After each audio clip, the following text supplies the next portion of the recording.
Hello and welcome to State of Play on Mint Press News, where we break down and address all the insanity that happened over the weekend. If you haven't been living under a rock for the past 2 years, that has absolutely been the trend. It is Monday evening, East Coast time, February 3rd. I'm your host, Greg Stoker, a U.S. military veteran turned anti imperialist activist and geopolitical commentator analyst, and this is our editorial news show. And just like on my own podcast, Colonial Outcast, both super shadow banned, by the way. So if you would engage with these videos on the platform in order to push them further on the algorithm, it would make you even more awesome than you already are. So I voice an opinion which is vindicated more and more every day that the United States empire, like all other empires, is in a state of irrevocable decline. Like the British Empire before us, it is doomed to death. It doesn't matter how robust a movement of national rejuvenation is, MAGA isn't going to cut it. The empire is done. The salient question is, I mean, it still has a lot of inertia behind it, which we'll talk about later in the episode, with tariffs being levied for better border deals. So, the U.S. is still a massive beast, but it's done as an empire eventually. So the salient question is then, will the United States survive as a polity? That is not looking good. And in the meantime, hundreds of thousands, probably millions, will die. We'll get into this later in the episode, but we are currently witnessing a soft, so far bloodless coup. So that's fun. Plant trees, protect the bees, and punch Nazis. Anyways, it's an age-old public relations ploy to initiate controversial Fridays. People are tuning out for the weekend. The blowback will be limited, and the 24-hour news cycle will turn over a couple of times before Monday, and the story will be somewhat buried in time for a new catastrophe to dominate the headlines. That's the classic age-old PR strategy. And tonight on State of Play, we examine the controversial policy move the Trump administration, through strong arming of unelected immigrant sorry, let me break down all the adjectives I'm using in this one. Through the strong arm policies of unelected immigrant billionaire who worked here illegally on a J-1 visa, Elon Musk, is in the process of shutting down the U.S. Agency for International Development, USAID, escalating their war on the federal bureaucracy and defying the constitutional power of Congress to determine how money is spent. Musk, the head of Trump's government efficiency initiative, announced the shutdown in the middle of the night in an audio-only appearance on his social media site, X. We're shutting it down, he said. At another point, he said, we're in the process of shutting down USAID. And Musk did not say what legal authority he believed the White House has to shut down a federal agency without congressional approval, or how quickly the administration planned to act on this. He said the idea had the, quote, full support of the president.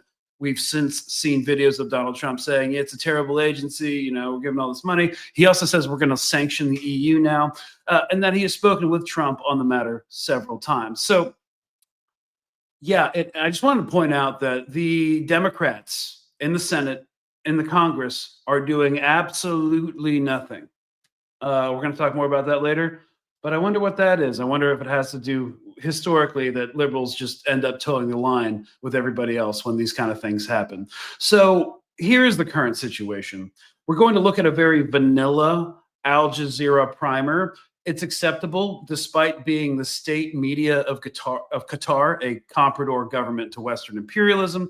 Then we're going to get into the weeds. So here's a pretty good primer. Has long helped the US achieve its foreign policy goals. President Donald Trump's decision to freeze almost all foreign assistance for 90 days as part of his America First strategy has upended decades of policy and is already having a global impact. In 2023, Washington distributed $72 billion of funding in nearly 180 countries. 4 days after taking office, US Secretary of State Marco Rubio sent a cable to embassies worldwide ordering a halt to US projects supporting everything from access to clean water, healthcare, education, and children's health. The President's Emergency Plan for AIDS Relief, or PEPFAR, helps combat the spread of HIV and AIDS and is just one of the programs impacted by the freeze. Certainly, people living with HIV should still be able to access treatment through government facilities. But the government facilities are going to come under more pressure because you're removing a whole number of staff that were otherwise being funded by the grants. Initially, the only exemptions to the freeze were US military aid to Israel and Egypt. And Okay, yeah, so there are going to be more exemptions. Actually, we're just people are just trying to figure out what the exemptions are. The language is murky. Kind of reminds me of trying to get, U.S. adjacent forces and their families out of Afghanistan as Kabul was falling to the Taliban. So it's kind of, we'll be mired in bureaucracy. One of the reasons, obviously, we're going to support Israel no matter what. But the reason aid is going to Egypt is because Egypt has a lot of problems domestically and economically, and we cannot risk, as an imperial power, any disruption to the Suez Canal. That would be devastating. So what's up, Amanda Seals? So great to have you here. And thank you all so much for coming. Real quick, never mind. Look, Suez Canal, Israel. That's why these are the main exemptions right now. But there will be more. And the emergency food programs, like the one used to help the people suffering from a widening famine in Sudan. The US system for monitoring global famine has been taken offline.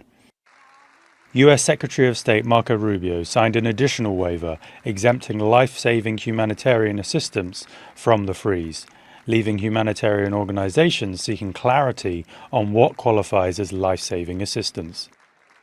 But the waiver does not apply to abortions, family planning, and programs that do not align with Trump's conservative policies. And right now, I just have to point out that when Trump said $50 million in condoms to Gaza, it was a province in Mozambique. A former U.S. project as well. So, anyways, just some little trivia for the insanity that's going on currently. Humanitarian assistance programs in Ukraine have been forced to cut services and stop many social projects, including the Veteran Hub that supports soldiers and their families. We have not been able to pay salaries or any expenses since January. This means we are not allowed to ask people to work. The United Nations Secretary General has called for additional exemptions to be issued, but the picture remains unclear and it has endangered the lives of millions of people globally. But some recipients of aid say the freeze is an opportunity for them to work towards self-reliance. What are we going to do, to support ourselves? Because nobody is going to continue holding out a hand there to give you. It is time for us to use our resources for the right things. We are the ones who are using them for the wrong things. For now, the full fallout of the Trump administration's decision has yet to become clear. Humanitarian aid agencies are scrambling for clarification while doing what they can to keep providing essential care for people and communities most in need. All right, so to define our most basic terms here, the United States Agency for International Development, USAID, is an independent agency of the United States government. It's not. That is primarily responsible for administering civilian foreign aid and development assistance.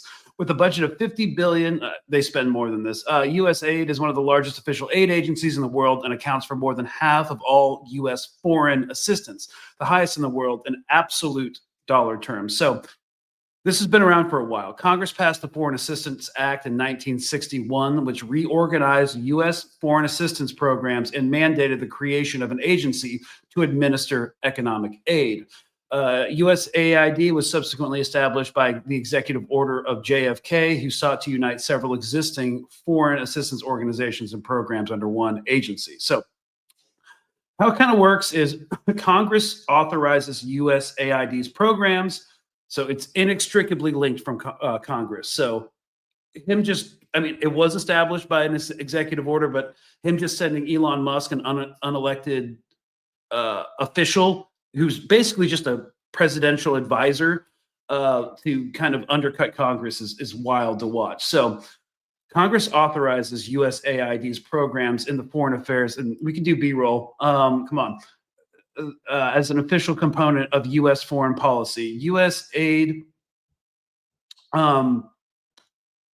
and Funding Appropriations Act and other legislation. As an official component of U.S. foreign policy, USAID operates subject to the guidance of the President, Secretary of State, and the National Security Council. USAID has missions in over 100 countries, primarily Africa, Asia, Latin America, the global South. Okay, so and sometimes Eastern Europe, definitely Europe during the Cold War. So that's what is on paper for USAID. That's the literal Wikipedia definition that doesn't get changed and is allowed to stay there. But that's only like 20% of the picture, right? If you think the American empire does anything altruistically, you haven't been paying attention to 16 months of genocide in Palestine. So Elon Musk's penetration of sensitive government systems by his 19 to 24-year-old bro acolytes is reaching alarming levels. On Saturday night, some Doge official, I don't know how you pronounce this acronym, I suppose in the douchiest way possible. So I think personally for me, that's Doge, like Dogecoin. So on Saturday night, some Doge officials showed up at the USAID offices demanding access, and they were blocked by two security officials who have now been put on leave for doing their job. It's going to be a common theme over the next, I don't know, 10 years, 20 years. They were trying to gain access to classified information. So a lot of media reporting on USAID, like the Al Jazeera primer that we just watched, characterizes it as a foreign aid organization, which is obviously true. They do a bunch of great stuff in Africa with predictive famine monitoring, HIV treatments, etc. But it's only it's only kind of like not necessarily a front, but it's only part of what they really do. USAID is actually an instrument of United States soft power.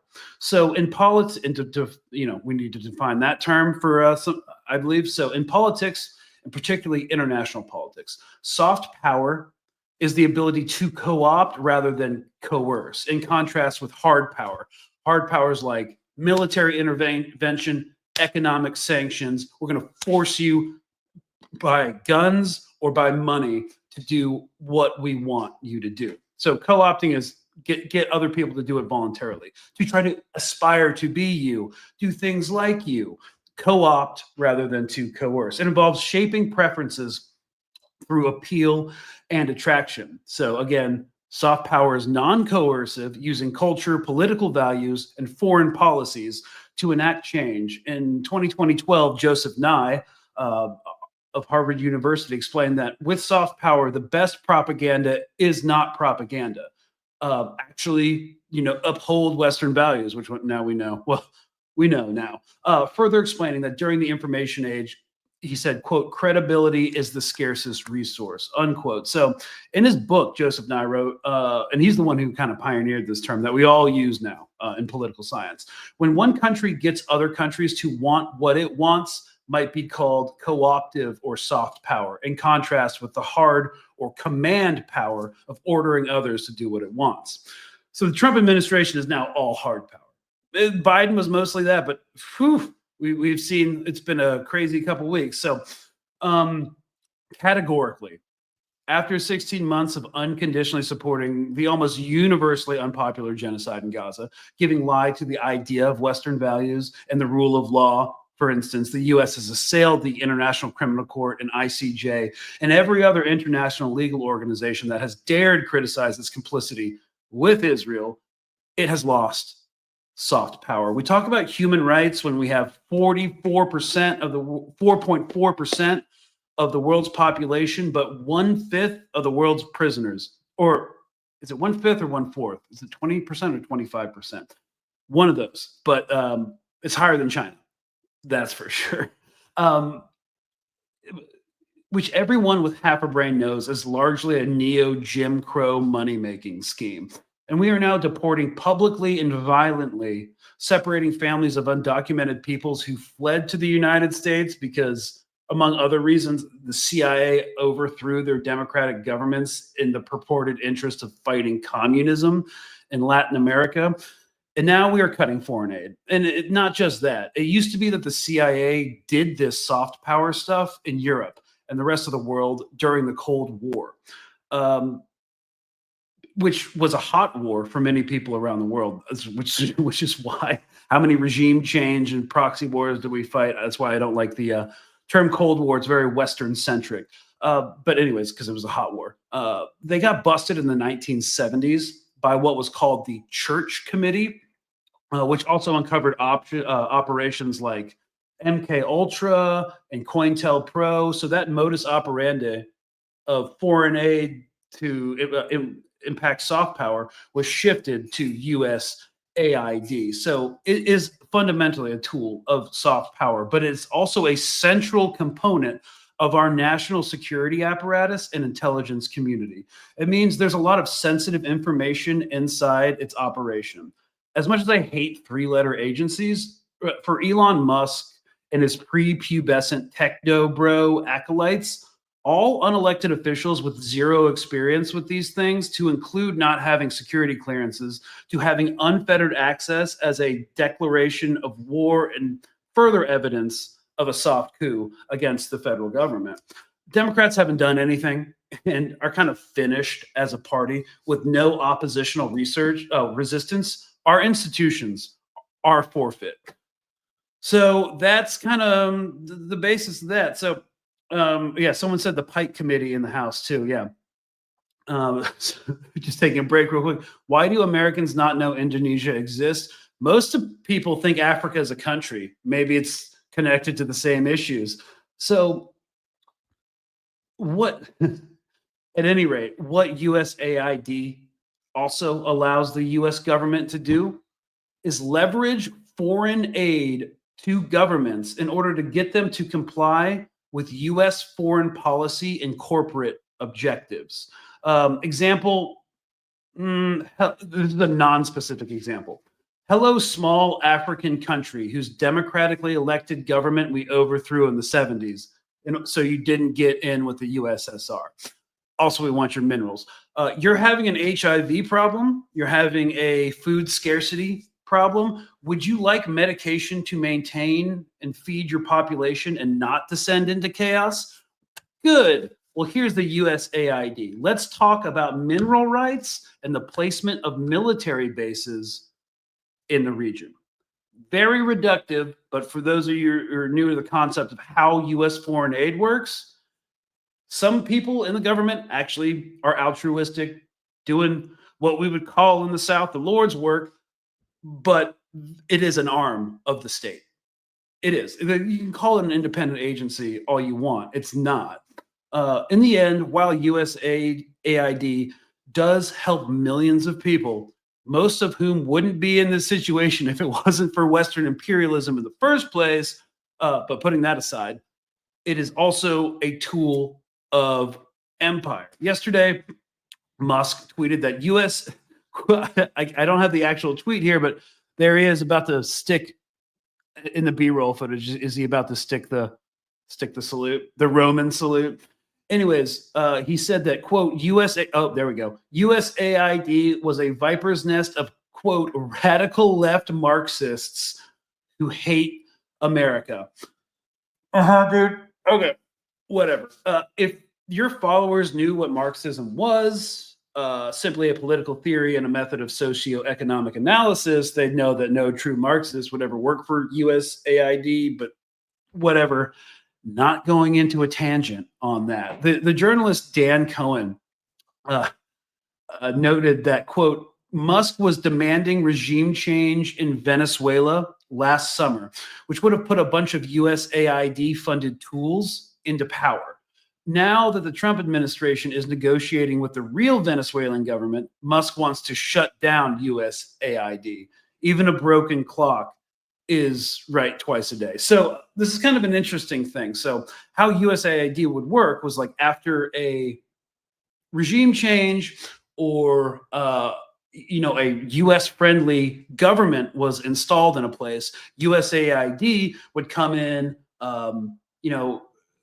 do medical assistance, help with medical infrastructure, do food deliveries, basically all the humanitarian aid you can want to prop up this new government so there was no like counter revolution or anything like that. So if Maduro did get ousted over the elections last year, then USAID would come in. But since he didn't, now the Trump administration is actually having to engage in diplomacy with Maduro's left-wing government, and now Elon Musk wants to gut USAID. It's just typical, like really confused Trump administration foreign policy. And like everything they do is kind of like the hammer, right? So usually when all soft power is gone, regimes like this double down on force. But despite all the bluster of the Trump administration, they can only do so much in terms of foreign policy. He can't stop the war in Ukraine or sanction China into the dust, overthrow the Iranian government. But this is what he has done. Perhaps what like Elon Musk has done, and now he's tacitly agreeing to. So Trump has ordered a global freeze on most U.S. foreign aid as part of his, quote, America First policy, which is already sending shockwaves around the world. Like field hospitals and Thai refugee camps, landmine clearance in war zones, drugs to treat millions suffering from diseases such as HIV are among the millions suffering, are among the dozens and dozens and dozens of programs at risk of elimination. Again, there is a 90-day freeze on the organization as a whole, so none of this is happening right now, and I'm not sure if it will survive. So if you are an imperialist, you have lost a tool, leveraging foreign aid, now and increasing the soft power of your associated government. Now, China has the ability to step into the role as the leader in global aid, increasing their soft power at the expense of ours. To any national security hawk, this should be concerning to you. However, as 3 hours ago, oh my God, I just have to take a break for a second. Things like so insane. Moving on. However, as of 3 hours ago, in typical chaos fashion of the Trump administration, they're actually way more organized than last time, being full of loyalists above all else. But still, you have Musk saying that USAID must die. Then you have Marco Rubio, the war hawk Secretary of State, neocon war hawk Secretary of State, saying that he is in fact the acting head of USAID, which Musk froze and wants to destroy. So Musk, the president's like, I don't know, seneschal and or Chamberlain, and then you have the Secretary of State like saying two conflicting things. Again, Musk froze it. Apparently Marco Rubio is in charge of it. Trying to parse what's going on behind the scenes is really frustrating and not fun. Anyways, welcome to Trump 2.0. Here's Rubio, though, who is traveling to Panama to basically draw Panama and the Panama Canal outside of Chinese influence and to get them to sever ties with China's global infrastructure plan, the Belt and Road Initiative, which as of like 10 minutes ago seems to have happened. But anyways, let's look at this video of Marco Rubio real quick. I think I have it pulled up somewhere. Oh, here we go. Yourself. Oh, sorry. I accidentally spliced in a TurboTax commercial. Wonder if that was a complete accident or not. It's tax season, y'all. So, get ready to fund USAID if it still exists in furtherance of U.S. foreign policy objectives. Are you currently in charge of USAID? I'm the acting director of USAID. I've delegated that authority to someone, but I stay in touch with him. And again, our goal was to go in and align our foreign aid to the national interest. But if you go to mission after mission and embassy after embassy around the world, you will often find that in many cases, USAID is involved in programs that run counter to what we're trying to do in our national strategy with that country or with that region. That cannot continue. USAID is not an independent, non-governmental entity. It is an entity that spends taxpayer dollars, and it needs to spend it, as the statute says, in alignment with the policy directives that they get from the Secretary of State, the National Security Council, and the President. And it's been 20 or 30 years where people have tried to reform it, and it refuses to reform. It refuses to cooperate. When we were in Congress, we couldn't even get answers to basic questions about programs. That will not continue. That's not going to continue. I mean, my frustration with USAID goes back to my time in Congress. It's a completely unresponsive agency. It's supposed to respond to policy directives of the State Department, and it refuses to do so. So the functions of USAID, there are a lot of functions of USAID that are going to continue, that are going to be part of American foreign policy, but it has to be aligned with American foreign policy. I said very clearly during my confirmation hearing that every dollar we spend and every program we fund, that will be aligned with the national interest of the United States. And USAID has a history of sort of ignoring that and deciding that there's somehow a global charity separate from the national interest. These are taxpayer dollars. And so I'm very troubled by these reports that they've been unwilling to cooperate with people who are asking simple questions about what does this program do, who gets the money, who are our contractors, who's funded. And that sort of level of insubordination makes it impossible to conduct the sort of mature and serious review that I think foreign aid writ large should have. We're spending taxpayer money here. These are not donor dollars. These are taxpayer dollars. And we owe the American people the assurances that every dollar we are spending abroad is being spent on something that furthers our national interest. And so far, a lot of the people that work at USAID have just simply refused to cooperate. Refused to cooperate. So I think there's a lot going on here. First of all, I don't think USAID is going away. I don't think this is just a prediction. I could be wrong, because why would Marco Rubio be saying he's the acting head while Elon Musk is like gutting the entire agency? What I think is more likely is that Elon Musk is going to wreak havoc with his like 24-year-old tech bro acolytes, cut a bunch of jobs, scare a bunch of people, get everybody back in line, ensure that there are only loyalists in USAID, break the influence of the CIA inside it, I guess, and then keep it. When he says it's no longer serving U.S. foreign policy objectives, I feel like a soulless dude like Marco Rubio is saying, like, they're actually doing good things for the planet that, just Jesus would do. But if they're not serving U.S. foreign policy objectives, which are inherently imperialistic in nature, predicated on global domination and other stuff, that which you are very well acquainted with, in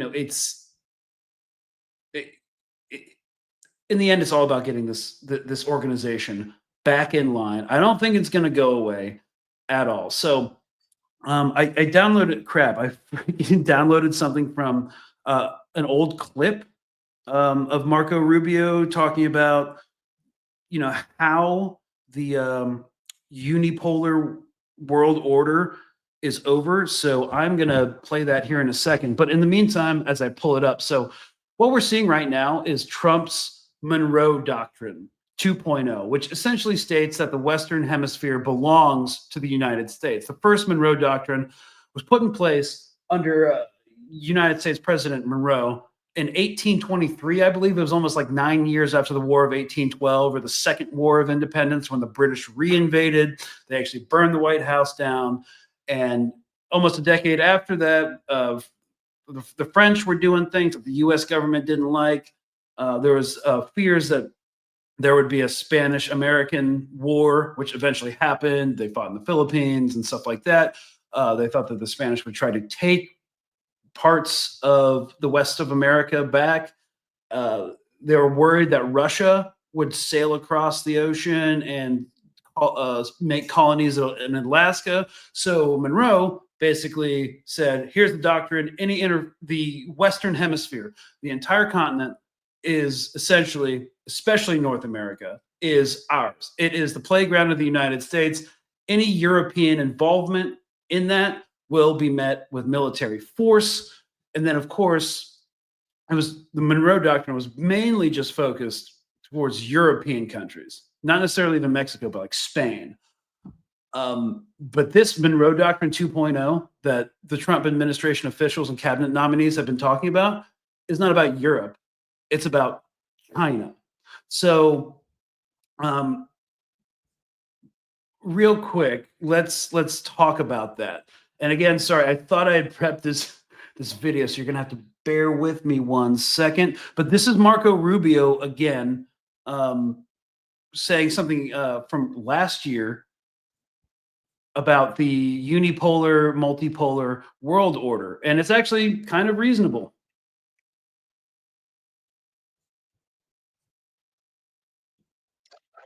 World to simply have a unipolar power. That was an anomaly. It was the product of the end of the Cold War. But eventually you were going to reach back to a point where you had a multipolar world, great powers in different parts of the planet. We face that now with China and to some extent, Russia. And then you have rogue states like Iran and North Korea you have to deal with. So now more than ever, we need to remember that foreign policy should always be about furthering the national interest of the United States, and doing so to the extent possible, avoiding war and armed conflict, which we have seen 2 times in the last century be very costly. They're celebrating the 80th anniversary this year of the end of the Second World War. That I think if you look at the scale and scope of destruction and loss of life that occurred, it would be far worse if we had a global conflict now and life on the planet. Yeah, it's kind of hard to parse through like what some of these guys actually believe, but it is reasonable saying that a unipolar world order is unnatural and it's obviously not sustainable. And we see that in the Trump administration's policies, as confused as they are. So we're going to place massive tariffs on China, walks it back to 10%.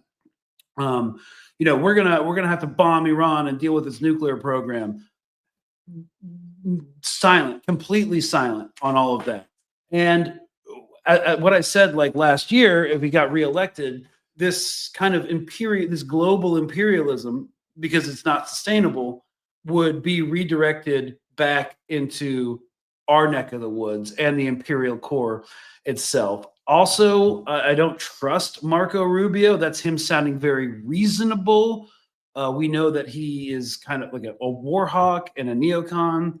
That's his voting record. That's his legislation record. So again, the annoying thing about the Trump administration is you literally can't trust what any of these dudes said. But if he said like the unipolar world order is not sustainable, and then I see U.S. foreign policy, which has generally been directed towards the Middle East over the past 20 years with the global war on terror and the Sahel, North Africa, East Africa, and Somalia, Yemen, it's coming back to the Western Hemisphere. Like all these executive orders with Greenland, the stupid beef with Canada, the stuff over the Panama Canal, engaging with Colombia and Venezuela. It seems like the U.S. is kind of staying here. And that's interesting because, it's basically where our power lies. It's where we can still bully countries literally into compliance. So, and that's kind of like the beginning of the end. It's the beginning of the end of the death. So on Saturday, basically, President Trump made good on his promise to impose steep tariffs on America's 3 largest trading partners, Canada, China, and Mexico, citing national emergency on the flow of fentanyl and undocumented immigrants into the United States. But really doubling down on the fentanyl narrative, growing all that fentanyl on all those fentanyl trees up in the boreal forest in Canada. We see you. Enjoy not having access to Jack Daniels and Jim Beam. So the action, which was expected to take effect on Tuesday, includes a 25% duty on all imports from Mexico and most from Canada. and additional 10% tariff on Chinese goods imported into the U.S. So Trump has raised and promised to employ tariffs for three primary purposes, right? These are the three primary purposes of why Trump does the tariff rhetoric. Apparently to raise revenue, not going to work. To bring trade into balance and to bring rival countries to the negotiating table. That's the only, the third one is the only option. So in our neck of the woods, sanctions and tariffs can still work in a way that they didn't work on Russia or they didn't work on Iran. But all these countries are of incredibly close proximity to U.S. power. Yeah, and of course, it's a fundamentally stupid idea, which is why he will always back down from it and take a deal. He bullies smaller people into a deal because he's a bully, and then he takes a better deal, tells his followers, his cultists that, yeah, we did this, and then they're happy. But economists fundamentally warn that these moves negatively impact American businesses. Like even when he says something and he backs down, like the market still crashed. American businesses and consumers, prices still go up, many of whom are still reeling from the sharp rise of inflation in recent years. So the U.S. Chamber of Commerce warned Saturday that tariffs won't solve the years-long issues at the borders and instead threaten to, quote, upend supply chains. Even the threat of a tariff upends supply chains and lays people off and raise prices for American families. So consumers are clearly going to be worse off, says Sung-Won Son, professor of finance and economics at the Loyola Marymount University and chief economist at SS Economics. So this was from a CNN interview on Saturday. About 1/3 of U.S. imports come from the three countries Trump targeted on Saturday. Their products are among some of the most commonplace and critical items used by Americans, including fruits, vegetables, meats, eggs, gas, automobile, electronics, clothing, lumber, beer, and spirits. The last one's the most important point. And one of the things that, of all the literature I've read about this, one thing that nobody wanted to talk about was who's the second largest importer of civil aircraft parts to the United States, to airlines and to contractors like Boeing and Airbus, which is based out of Europe, but they have production facilities here in America. Obviously, Airbus does. All the major airlines fly Airbus mostly. Who's like the biggest? What's 50% of our aircraft maintenance parts coming from? It's coming from Canada. So tariffs seem great. And the only exception that Trump placed on the tariffs to Canada, and of course, it doesn't look like it's going to happen. I'm pretty sure it's not. The only exemption was oil and gas, not aircraft parts. And with all the crazy shit that's been going on with that should have arguably been an exception as well. So, yeah, if the tariffs actually went through, grocery prices would have gone up. I was about to go stock up on tomatoes and avocados tonight because I'm in Texas and Mexico. Mexican produce is like our biggest import. So in the end, all this craziness, and we're going to get more into it, is making our neighbors hate us and pushing them closer to China, who's also being tariffed for no good reason. So, they might have to come to the deal and they can't boycott the US right now, but this has long-term political and diplomatic ramifications. So when we say the empire is in decline, it still has a lot of power behind it, but people are getting sick of this. And all the US now has is hard power. What does Trump do when BRICS tries to de-dollarize? He says, hey, BRICS, we're going to tariff every country in BRICS, which is insane. But literally the U.S. economy would die. But the only thing that is a hollow threat coming from hard power. We have lost the ability to co-opt rather than to coerce. And we can't really coerce that well anyways. We can coerce Mexico, our biggest trading partner, Canada, Colombia, and maybe Greenland. But that's great. Awesome. So someone in the comments said we should all just leave the USA behind, enjoy BRICS. Yeah, but anyways, just to demonstrate how like not popular we're getting everywhere. Here is fans at a Toronto's Raptors game in Ottawa, Canada, booing the Star-Spangled Banner, which is sung, if you're not American, at the beginning of sports games when an American team plays.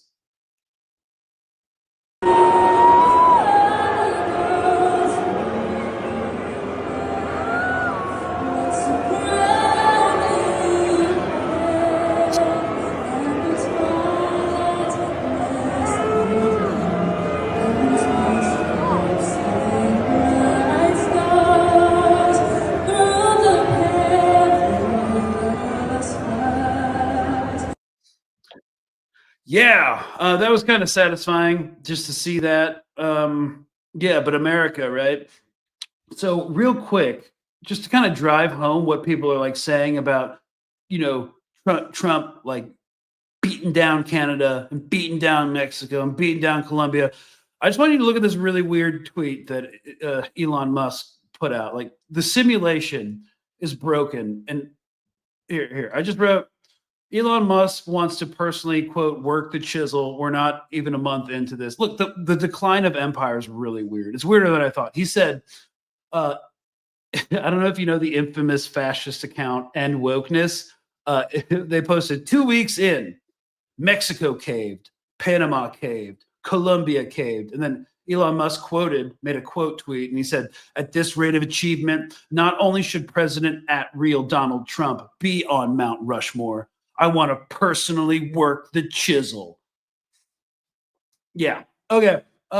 Just gonna put that there, leave that there for posterity, and move on.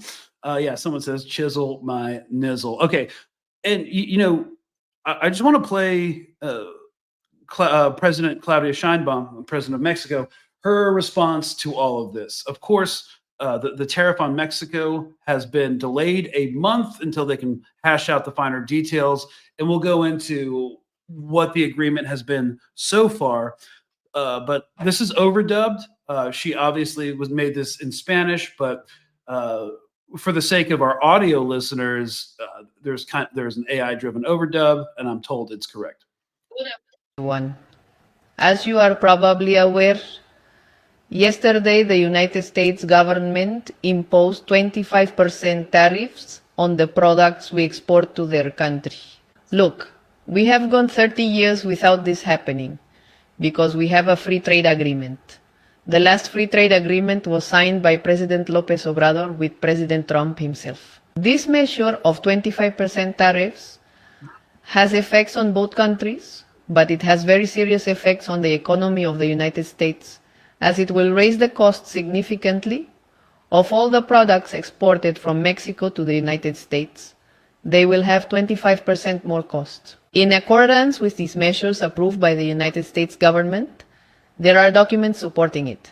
And according to this, one of the reasons for imposing this tariff is due to the fentanyl entering from Mexico into the United States, which causes illness and overdose deaths. But even more irresponsible, terribly irresponsible, is that the White House issues a document saying there are links between the government of Mexico and organized crime. I want to talk to you about the statement I posted on my social media. Yes, the cartel does buy off government officials, both in Mexico and the United States. So again, hypocrisy is the foundational base rock of U.S. foreign policy. Yesterday, there I explain who truly has ties with these criminal groups, the reason for the overdose deaths of Americans. And I also say that if they want to take action, they should not set their sights on Mexico, but on their own country. Yeah, we create the supply here in America. Reagan's war on drugs was completely ineffective. Where they have done nothing to stop the illegal sale of this and other drugs. First of all...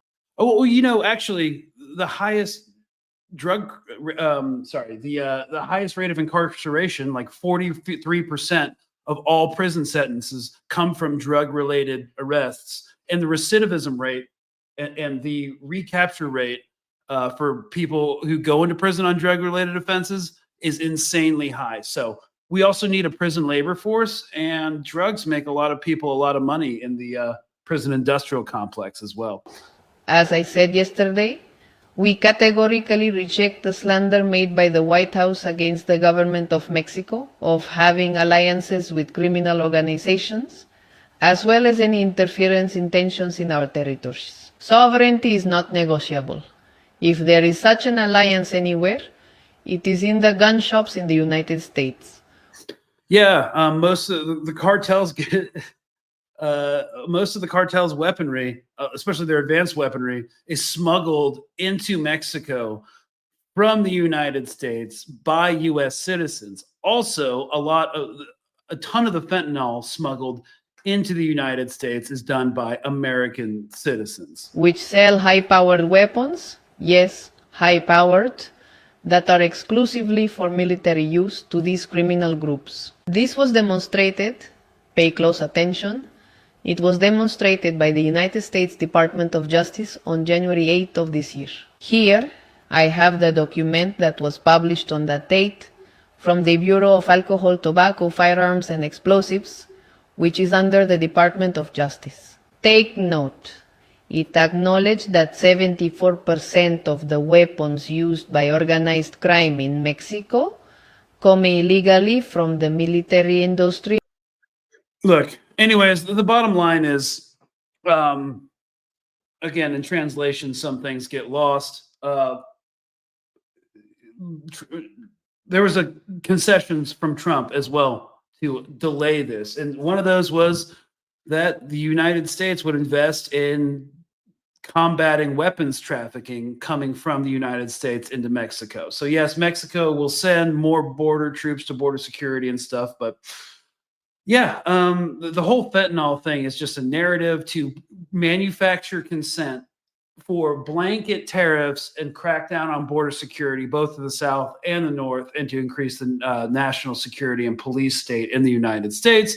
Fentanyl is scary. It's been popularized by propaganda shows like Law and Order SVU and stuff like that to be like this scary boogeyman, which it is. A lot of people die from it. But yeah, it's not coming from China. And if it is, it's a tiny percent. So, yeah, so Ms. Scheinbaum said during a news conference in Mexico City that she had reached agreement with Donald Trump after a very respectful conversation. Under the deal, Mexico received a 1-month delay and a promise from the United States to help staunch the movements of guns back over the border. Yeah, so basically Trump's bootlicker account said Mexico crushed, Colombia crushed. It's like, no, Mexico gave Trump an off-ramp to not do a mutually destructive trade war. So he can go back to his followers and say, we crushed them.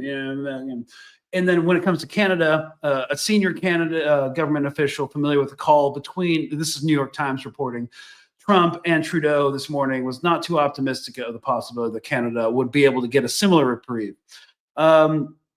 Yeah, so the focus on fentanyl, so like automakers are relieved in the United States. Europe may be next. He's planning, he said he's going to try and sanction the EU because they've been so terrible to us. But this frenzy of last-minute maneuvering demonstrated by Mr. Trump's willingness to use tariffs as a source of leverage against America's most important trading partners. There's a flurry of last-minute stuff, but everything is going to be stable for now. Now that the tariff leveraging has worked, he'll probably use it more and more, even though he can't with Europe, can't with BRICS. So, yeah, he may have gotten a PR victory out of this, but he is pissed off and alienated so many people. And China, he's now, with the closure of USAID, put China in a position to become the leader in global soft power. We're kind of hated right now, if you haven't noticed. So when everybody hates the empire, that's not good for the empire, right? So someone just said an hour ago, yeah. As we started this the show, Canada also got a 1-month reprieve. Someone in the comments is really updating me. Thanks so much. U.S. can share joint defense industrial base for 1/2 of all Lockheed Martin tail fins. yeah, because they're made by Magellan in Winnipeg. Of course, I noted earlier that Canada is one of our biggest defense trading partners and provides a ton of aviation maintenance parts to the United States civil aviation industry. It's going to be quite a ride for the next 4 years. And I definitely believe that the capitalist class, the billionaire oligarchs and their colleagues, their Fortune 500 colleagues in the Democratic Party elite are going to try and make as much money as possible before this whole thing burns down. But hey, we're all in it together. It's going to get worse before it gets worse. So, okay. We are going to do some questions, live Q&A here at the end. Someone said, yeah, Bullet the Bunny says 4 years, muhahaha. Yeah, I'll be happy if it's 10.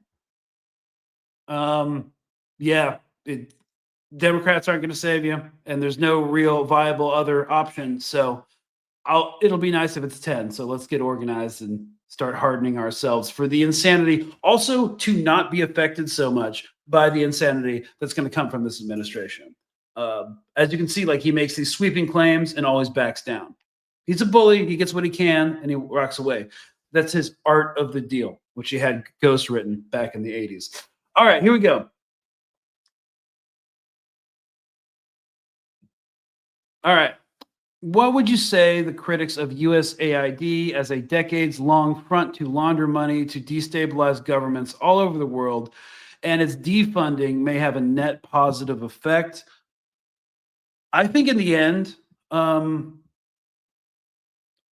not familiar with anything that the USAID has necessarily done to destabilize governments beyond fund potentially candidates that are friendly to the U.S. I'm not really certain how a part of the coup manufacturing apparatus it is, but it is used to leverage in an imperial way foreign policy objectives against smaller, desperate, poorer governments. So it is a tool of empire. It going away will be very painful for a lot of people. I'm not sure if it will be a net positive effect.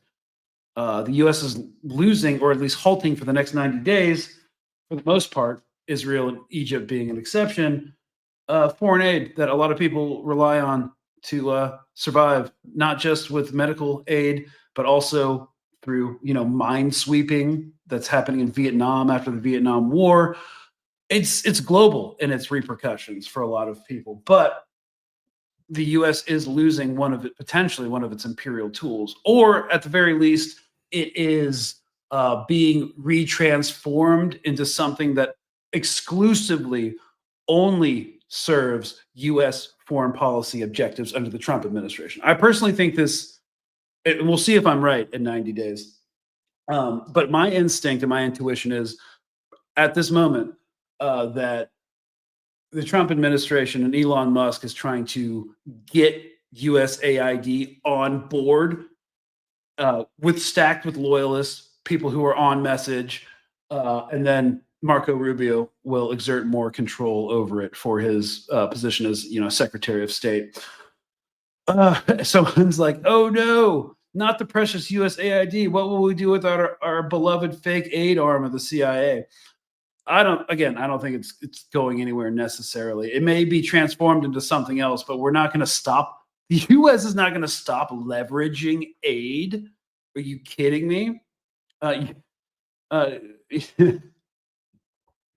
Elon doesn't even know. Okay, so I think someone's saying Elon doesn't even know what dialectic materialism means. Yeah, dude, Elon doesn't know what Marxism is. I'm not necessarily a Marxist, but I've read all the stuff. Like, I pretty much potatoes. But yeah, he got on with Alice Weidel of the far right, essentially neo-Nazi German Alternative for Deutschland, the AfD party, who Elon Musk says is the only hope for the German people, and said that the Nazis were communists. Either he's intentionally lying, and using his platform to like brainwash people to think that only atrocities can be committed by communist governments. Therefore, we need to like be all anarcho-capitalists and union bust and pay the billionaires all the money, or he generally doesn't know that, you know, the communists, even before the Slavs or the Roma or the Jews were put into concentration camps, it was socialists and communists and anarchists. So, and union leaders as well. They were the first to die in the camps. So, I think I don't know what he's at. Yeah. So he probably doesn't even know. But to go back to your point, he probably doesn't know what dialectic materialism is at all. Okay, what is lost? Yeah, I guess this was a response to the fentanyl crisis. What isn't lost in translation is the consumers of the drugs. Who consumes them? I'm not sure if you're talking about fentanyl or the USAID, like medical aid packages to countries in the global south. The drug problem in America wouldn't really exist without the material conditions of the American experience being so abysmal. You know, if people were less hopeless and had more of a future and weren't just put in prison, there wouldn't be as much of a drug problem, ergo a fentanyl problem, ergo a cartel problem, ergo an immigrant problem. But you know, hey, late stage capitalism, let's go, people. I heard Mexico is the #1 producer of 50 cal ammo. Is that only commercial? I can't imagine the U.S. military contracts from Mexico. Well, we do have a lot of factories in Mexico. They're run by American companies, but they employ Mexican labor, and they're run out of Mexico. I know that major car industries have factories in Mexico. I personally have never heard of 50 cal ammo being manufactured there. Wouldn't surprise me. We outsource literally everything.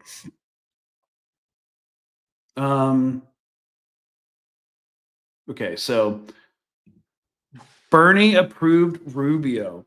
This is why. Okay, so during Marco Rubio's Senate confirmation hearing, he got 99 votes for him, 0 against, I believe. And y'all can fact check me in the comments. I read that article. I did a speed read of that. Yeah, a lot of people were saying we're disappointed that Bernie voted to confirm Marco Rubio as Secretary of State. And this is why I say that the Democratic Party is done. They're literally done. They have no juice left. So like Bernie Sanders, like one of the most progressive candidates, can't even vote against a war hawk. He can't vote against a war hawk because he's voting against other people.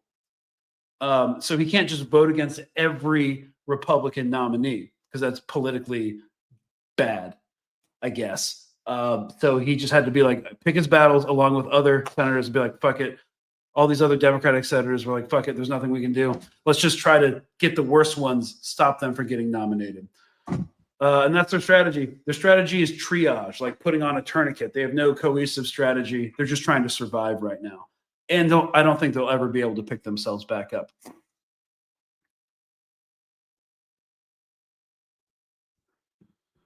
Will you interview that ex-general again? Oh, yeah, Major General Dennis Leach. I remember he said he didn't think Hegseth would get into power, yet he did. So it'd be very interesting to hear his thoughts about that. You guys have to realize how close it came to Hegseth not getting nominated. The vice president had to come in and do a tiebreaker. I think it's just a testament to, institute. I don't know, like if I grew up in a different time, and I hadn't experienced what I experienced, I would have more faith in our civil and federal institutions. I basically just assume the worst right now. So yeah, he's definitely going to come back on. We're going to talk about a few things here in the next couple months for sure. None of this is unlikely to positively affect the price of eggs, healthcare, or housing. Hard to be a great country without these issues being addressed, and they won't be. Yeah, they won't be. So I guess I would like to say I don't think that it's going to be as insane or continue like at this insane of a momentum in terms of policy being enacted. I definitely think we're seeing a soft, slow moving coup happen.